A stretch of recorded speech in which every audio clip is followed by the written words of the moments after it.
go ahead to our fourth story.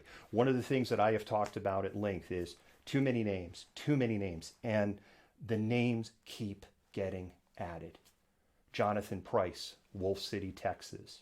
The officer that shot him in jail 48 hours later on $1 million bail. Another great example of where King County has let the people of the state of Washington down, because Jeff Nelson, who shot as a police officer Jesse Sarre, was presented by the court as on a summons, not even arrested, of which the judge was flabbergasted, and the request was for no bail. And the judge set bail at $500,000.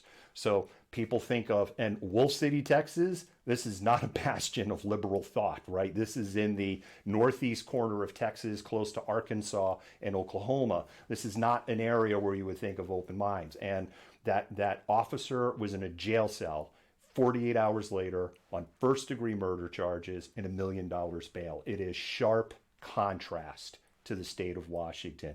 But there are too many names. And there's these wonderful women out of Portland who have created the Say Their Names Memorial. And it is touring across the United States. And they have really done an amazing job of creating something that is scalable and shareable in the community. The Say Their Names Memorial is a memorial to honor Black lives taken by racial injustice and systemic racism. We wanted to find a way to memorialize those folks and open up the conversation in our communities about systemic racism. A friend of a friend called me one day and asked about hosting a Say Your Names Memorial within the city of Kirkland.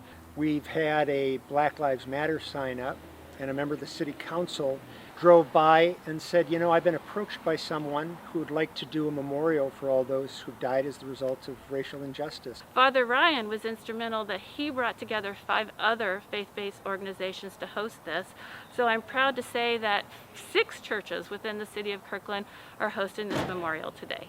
The communities seem to want to find a way to be involved, and they're excited that they get to do something hands-on to represent not only those in their communities that are part of the memorial, but also across the nation. So as a result of having these memorials go up nationwide, we've seen so much more interest. We found that people are contacting us from all over the place, even nationwide and internationally. Off the top of my head, just a story, a biography I wrote this week is a gentleman named Alan Felice. Coincidentally, as I was writing the bio, I realized it was the 1-year anniversary of the incident.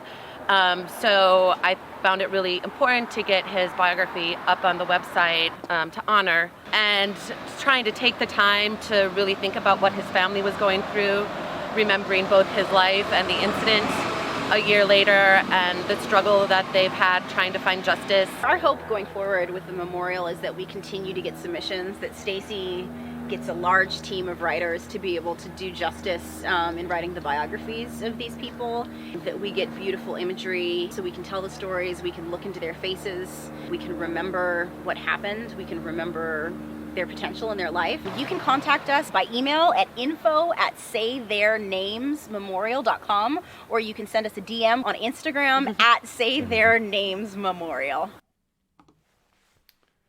Beautiful story, and a beautiful exhibition that's here in Kirkland, and a great cooperative effort between the city, between the religious community in the city, and with some amazing Black activists with support from white allies coming out of the Portland area. I really enjoyed my time talking with Joy and Elise and Stacy and the work that they are doing. And what they've essentially done is they have set up, metaphorically speaking, people who are Microsofties will probably know this, or in the tech industry, they have kind of set up exhibit in a box.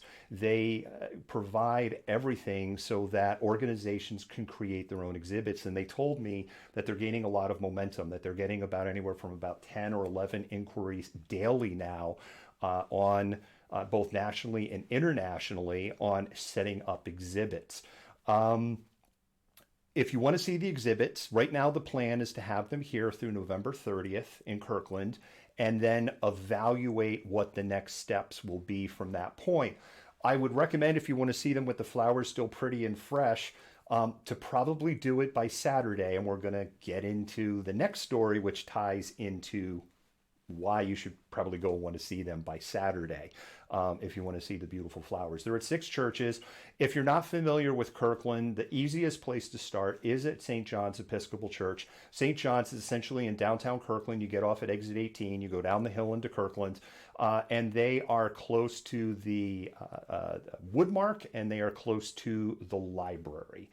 They're roughly in that area. They're up the hill a little bit if you're heading away from the transit center. And that's the other thing, actually.